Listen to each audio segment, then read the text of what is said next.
Mesdames, Mesdemoiselles, Messieurs, bonjour, bienvenue à Zolder à l'occasion du New Race Festival. C'est le premier rendez-vous du BRCC 2014, le Belgian Racing Car Championship, qui est donc la compétition nationale pour les courses d'endurance en Belgique.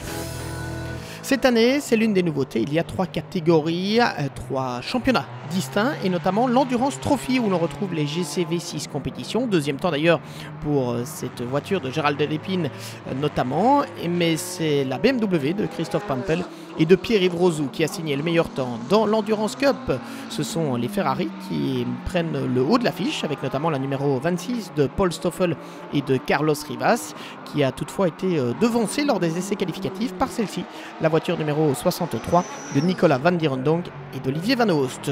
Dans l'Endurance Pro, une Ferrari encore, elle est en deuxième position, c'est la voiture numéro 56 de Frédéric Verwisch et de Nico Verdonck, mais la pole position est revenue à la superbe Corvette C6R engagée par l'équipe SRT pour Martin Mackelberg, Maxime Soulet et le néerlandais Max Van Splunteren, une voiture qui a donc signé le meilleur temps des essais qualificatifs et qui s'élancera forcément depuis la pole position.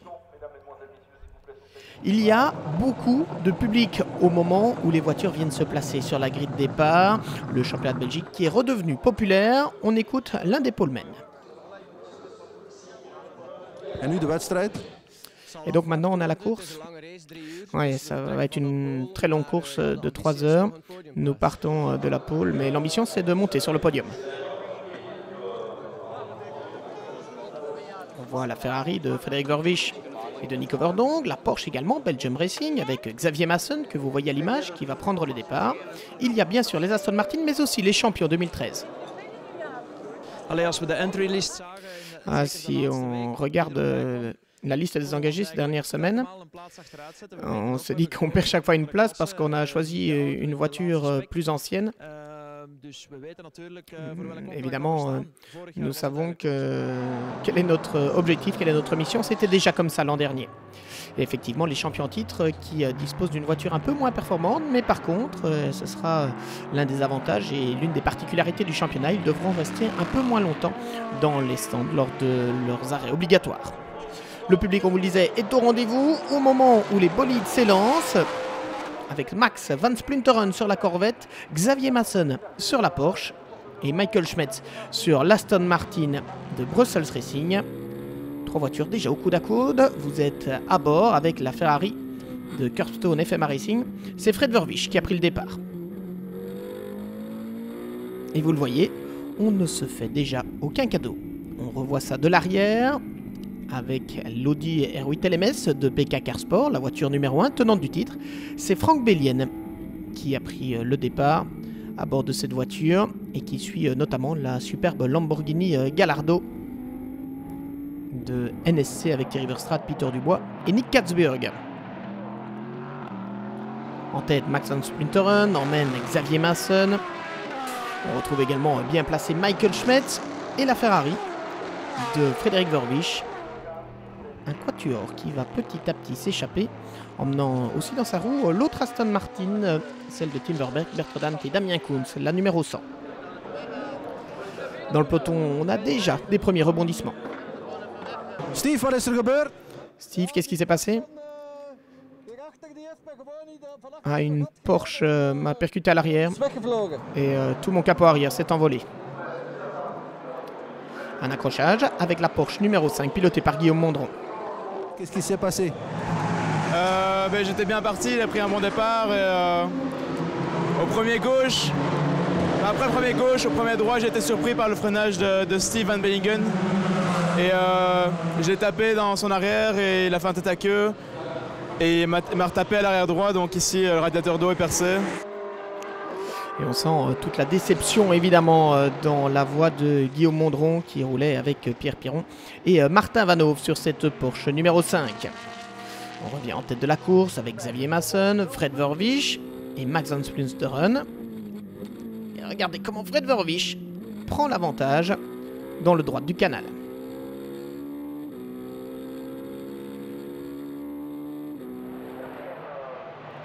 La bagarre est superbe et elle ne peut que réjouir évidemment les nombreux spectateurs avec des voitures tout à fait mythiques, une Ferrari, une Porsche, mais aussi une Corvette venue en droite ligne des 24 heures du Mans, puisqu'on se souviendra que l'an dernier, elle était effectivement alignée là-bas par Corvette Racing. Derrière, les Aston Martin Vantage perdent un peu de terrain petit à petit, tout comme la Lamborghini d'ailleurs. Des voitures un petit peu moins rapides en performance pure. C'est le cas également de l'Audi R8 LMS PK Car Sport numéro 1 piloté par Frank Bellion. Alors que devant, Xavier Masson tente de résister autant que possible à la fuite en avant de la Ferrari de Fred Verbisch. Premier ravitaillement pour l'Audi R8 LMS numéro 1. On voit Bert Longin qui relaie Frank Bellion à bord de la belle allemande. Et on écoute le pilote. Ouais, on devait suivre les autres pour essayer que Bert et Anthony ne soient pas trop loin. J'ai pas pu tout à fait rester avec eux. J'espère qu'Anthony et Bert pourront le faire. Mais bon, je devais tourner en 1.34, 1.35, donc la voiture va bien en tout cas. Ravitaillement également pour Max Van Splunteren, qui cède le relais notamment à Maxime Soulet.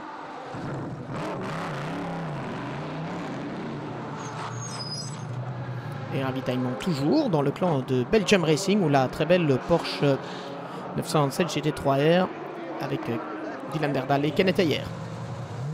Hoe verloopt de wedstrijd tot nu toe? Comment ça se passe jusque maintenant?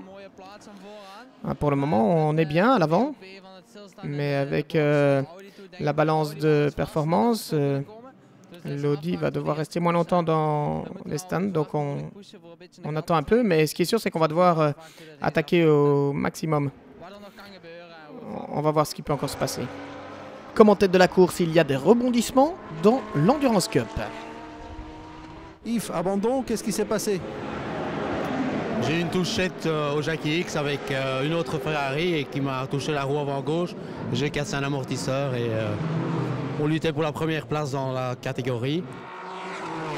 Dommage pour Rav Le Guls, Guy Fawet et Patrick Van Glabeek sur la Ferrari F458 Challenge de Kurt Toneffer. Ça permet à deux autres animateurs de se mettre en avant, la Porsche numéro 8 de Koen et de Chris Waters et la Ferrari numéro 63, celle de Nicolas Van der Donk et d'Olivier Van Oost. Vous êtes d'ailleurs à bord et on vit intensément la bagarre entre ces deux voitures.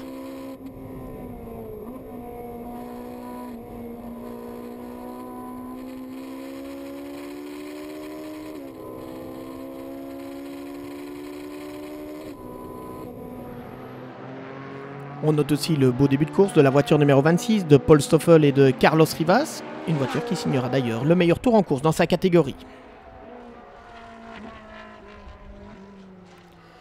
Et vous le voyez, on attaque avec la numéro 63 qui s'offre notamment une petite chaleur dans le premier gauche, Nicolas Van der Donk et Olivier Van Oost, qui sont donc en lutte avec la famille Waters, Chris et Koen, mais aussi deux autres frères, les frères Hans et Frank Tiers sur une autre Ferrari F458 Challenge, la numéro 2. Premier ravitaillement pour Koen et Chris Waters. Et on écoute d'ailleurs Koen Waters.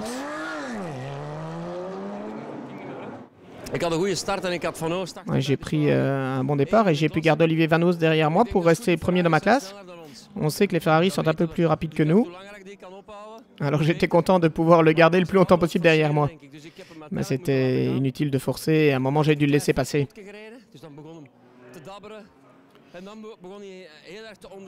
Et puis à un moment j'ai commencé à avoir beaucoup de sous-virages. Je pense qu'on n'avait pas la bonne pression des pneus. Problème également pour la voiture numéro 26 que l'on voit revenir à la poussette, celle de Paul Stoffel et de Carlos Rivas. On écoute d'ailleurs l'explication de Carlos Rivas et vous verrez, c'est un peu stupide comme panne.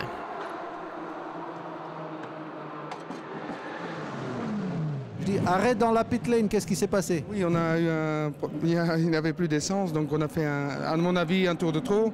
On m'a appelé, on m'a pas appelé, mais bon, la lumière s'est allumée déjà un tiers du circuit, donc on a eu la chance que ça a été jusqu'à la pit lane, sinon ça aurait été sur la piste.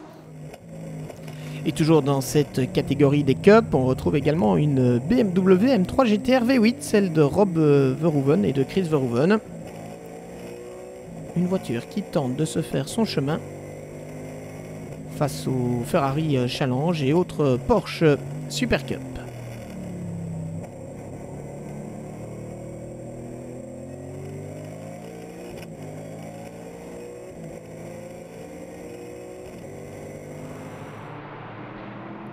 On passe maintenant à l'Endurance Trophy où les polemen Christophe Pampel et Pierre-Yves Rozou sur la BMW numéro 7 tiennent leur rang face au GC V6, des voitures construites par Gomez Competition et qui disputent une course dans la course, la GC V6 Cup, avec notamment une très belle lutte en début de parcours entre Franck Radet et Karim Alazari sur la 41. Mais aussi Gérald Delépine et Jérémy Raymond sur la voiture numéro 43. Vous êtes d'ailleurs à bord et regardez devant Karim Alazari qui est parti à la faute et qui effectue un tête à queue à l'épingle. Une petite faute qui va permettre à Jérémy Raymond, le français, et Gérald Delépine, l'ancien champion du monde de supermoto, de prendre ses distances. Gérald Delépine qui prendra également le meilleur, vous le voyez, sur la BMW M3 numéro 7 de Christophe Pampel et de Pierre-Yves Rozou.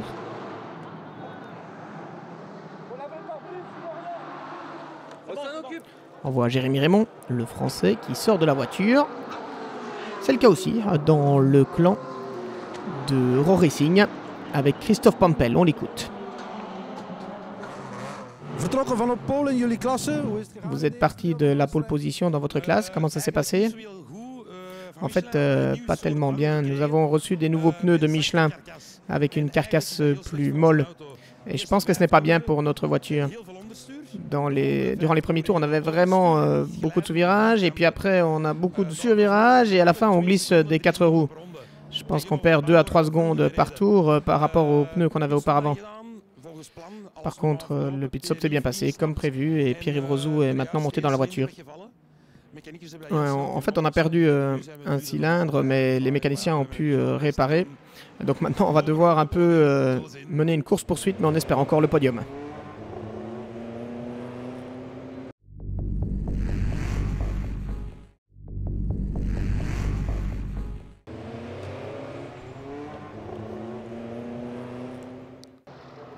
De retour à Zolder pour suivre la première manche du BRCC 2014 à l'occasion de ce New Race Festival et on assiste à une domination totale en tête de la course et dans la catégorie Endurance Pro de la Ferrari numéro 58, celle de Frédéric Verwisch et de Nico Verdonk qui est engagée par Curbstone FMA Racing.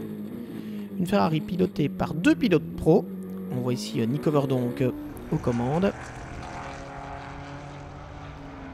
Voiture en tête après 2 heures de course. Elle devance la Lamborghini, voiture numéro 14 de Thierry Verstraete, Peter Dubois et d'un Nick Katzburg particulièrement impressionnant ici à Zolder. La Corvette C6R numéro 11 de l'équipe SRT avec Martin Mackelberg, Maxime Soulet et Max Van Splinteren est 3e après 2 heures de course.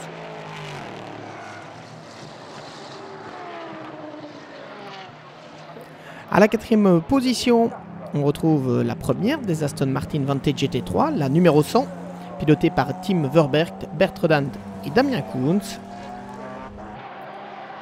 Une voiture qui devance d'ailleurs l'autre Aston Martin du Brussels Racing, avec Pierre Grivenet, Michael Schmetz et Fred Bouvy, la numéro 9.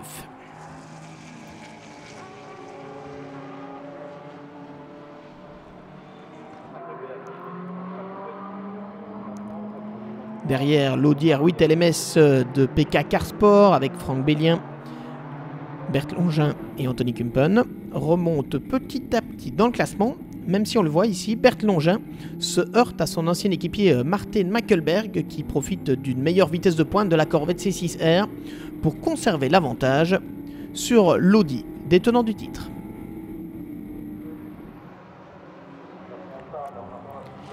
Chez Audi, on peut toutefois compter sur un point du règlement qui permet à la voiture de rester un peu moins longtemps dans la pit lane. Une voiture qui, on le rappelle, date de 2011, ce qui permettra d'ailleurs à la R8 LMS numéro 1 de remonter dans le classement en fin de parcours. Et si on souffre d'un manque de vitesse de pointe chez Audi, c'est le cas aussi pour les Aston Martin Vantage GT3 de Brussels Racing. Fred Bouvy qui sort de la voiture et qui va céder le volant à Michael Schmetz, va d'ailleurs nous expliquer pourquoi.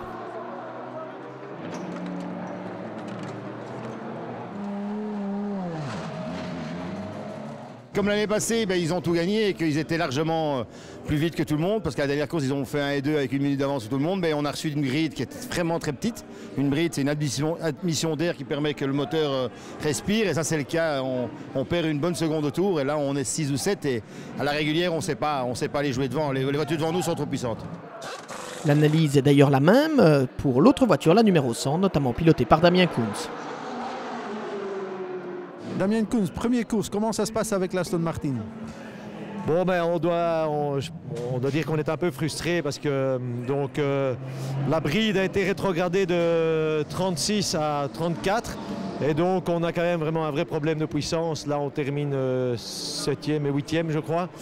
On peine un peu, par exemple par rapport à l'Audi que j'ai eu du mal à dépasser, que je n'ai d'ailleurs pas dépassé, et on doit s'arrêter 3 minutes de plus, donc c'est un petit problème. On quitte pendant quelques instants l'Endurance Pro et on va se tourner vers l'Endurance Cup où la Ferrari numéro 2 de Frank et Hans Thiers mène la danse après 2 heures de course. Dans le clan Ferrari, on est toutefois mis sous pression, notamment par la Porsche 991 Cup du Belgium Racing avec Bart Van Aeren, Yannick Hogarth et Peter Uvenaars, deuxième aux 2 tiers de la distance. Pour la 3e position, c'est la Ferrari numéro 63 qui l'occupe avec Nicolas Van Dierendonck et Olivier Van Oost, privé malheureusement de Jeffrey Van Hooydonck, souffrant et qui n'a pas pu assurer le relais comme prévu sur cette voiture.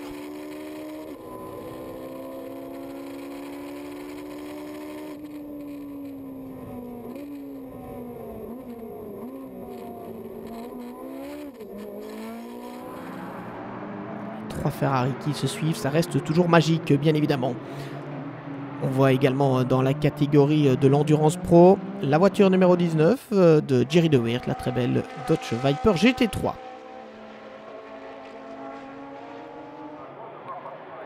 On apprécie d'ailleurs comme il se doit la qualité du plateau dans ce BRCC 2014 avec des voitures légendaires, des marques légendaires et des voitures très spectaculaires. On avait une Dodge, une Ferrari, la Porsche également. La numéro 8 qui est 4e après 2 heures de course, c'est celle de la famille Waters bien évidemment. Et puis on note aussi le retour de cette Mosler MT900R, la voiture numéro 4 pilotée par Guido Kellis et Chris Matthews.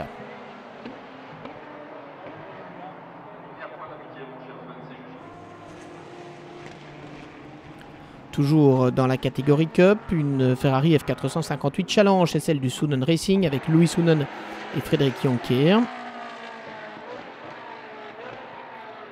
qui tentent de se faire un nom face à des concurrents aussi expérimentés que les frères Thiers, avec Frank et Hans, ceux-ci qui vont toutefois devoir renoncer. Kurt, problemen met de auto? On a des problèmes avec la voiture. Oui, on est revenu, on était en première place, mais on a des problèmes avec les freins. La pédale va de plus en plus loin. Je pensais qu'on avait perdu la pression d'huile, mais en fait on s'est rendu compte que les plaquettes sont totalement mortes. Normalement ces plaquettes doivent durer 8 heures et on avait seulement un 7.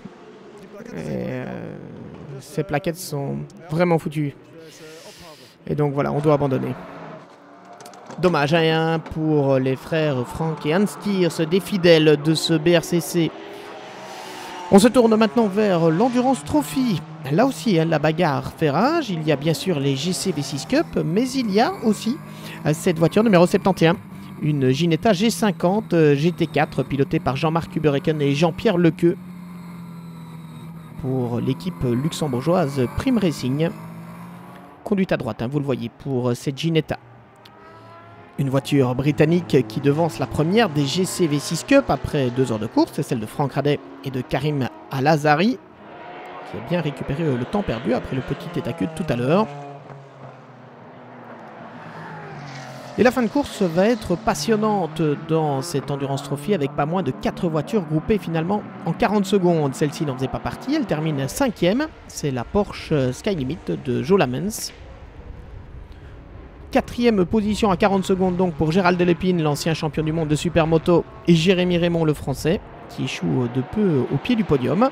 Un podium sur lequel on retrouve par contre Alexis Van de Poel et son prestigieux papa Eric sur la GC V6, voiture numéro 42, qui terminera 3e à 13 secondes seulement des vainqueurs.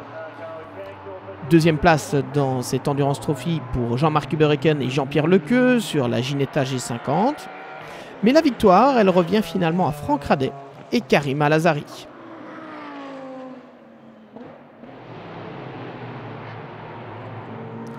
On se tourne maintenant vers l'Endurance Cup avec la 4e position de cette Ferrari F458 Challenge avec Paul Stoffel et Carlos Rivas, qui échoue au pied d'un podium sur lequel on retrouve notamment cette Porsche numéro 8 du Mext Racing, pilotée par Kuhn et par Chris Waters. La deuxième place est revenue à la Porsche Belgium Racing de Bart Van Aren, Yannick Hogarth et Peter Uvenaars. Mais pour la victoire, c'est la voiture qui avait déjà signé la pole position lors des essais qualificatifs, la numéro 63, soit une Ferrari F458 Challenge de Nicolas Van Dierendonck et d'Olivier Van Oost, qui aura le dernier mot. De bien beaux vainqueurs pour commencer la saison. Dans le championnat Endurance Pro, on notait la 5e place de Pierre Grivnier, Michael Schmetz et Frédéric Bouvy sur l'Aston Martin. La 4e position de la Corvette SRT de Martin Mackelberg, Maxime Soulet et Max Van Splunteren, qui échouait à 15 secondes de Dylan Derdal, Kenneth Ayer et Xavier Masson sur la Porsche du Belgium Racing, la numéro 99. Profitant d'un temps d'arrêt réduit dans la voie des stands, l'Audi R8 LMS numéro 1 d'Anthony Kumpen, Bert Longin et Franck Bellienne grimpaient finalement jusqu'à la 2e position. Les tenants du titre s'affirment une fois encore comme des candidats à la couronne en fin de saison. Mais ils n'ont rien pu faire face à la Ferrari F458 GT3 de Frédéric Verwisch et de Nick Overdonk, un équipage de très haut vol sur une voiture qui l'est tout autant et parfaitement préparée par le Curbstone FMA Racing. Un équipage qui aura survolé ce New Race Festival pour remporter les premiers lauriers de la saison lors d'une arrivée un peu particulière puisque la safety car avait dû sortir suite à la sortie de route de la voiture numéro 14, la Lamborghini de Verstraete, Dubois et Katzburg, et c'est donc au drapeau rouge que s'est finalement terminé ce premier rendez-vous du BRCC 2014.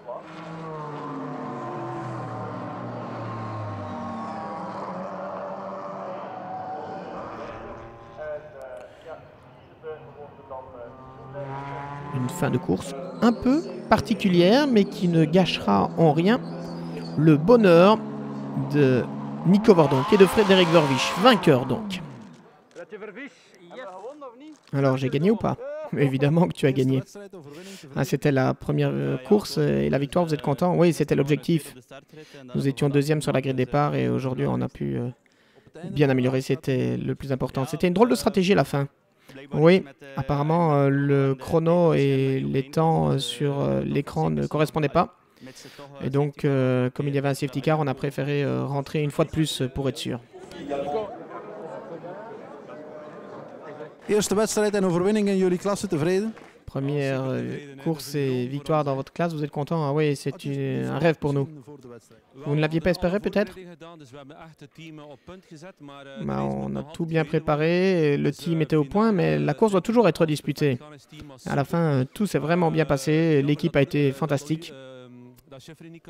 C'est dommage que Jeffrey n'a pas pu rouler avec nous finalement, mais Olivier a fait un super boulot et nous sommes vraiment très contents.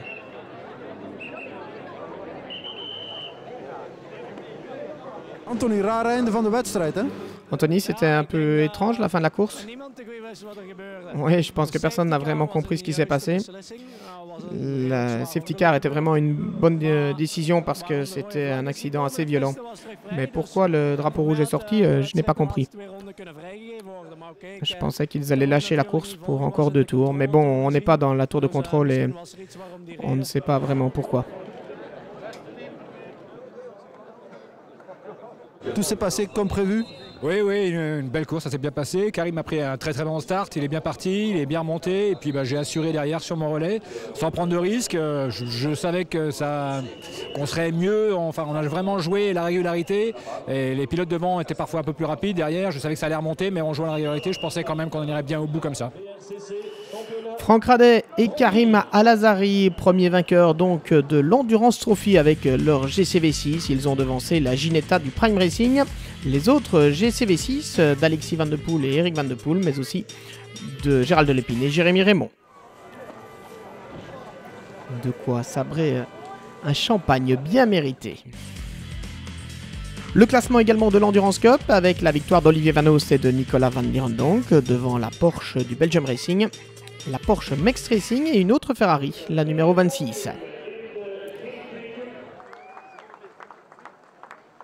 Et Jeffrey Van Hooydonk qui était malgré tout présent sur le podium, même si pour des raisons de santé, il n'a pas pu prendre le volant aujourd'hui. Dans l'Endurance Pro, victoire, on l'a dit, de Nico Verdonck et de Fred Verwisch devant l'équipage Bélien Longin Kumpen et à l'équipage numéro 99 de Derda Leyer Masson.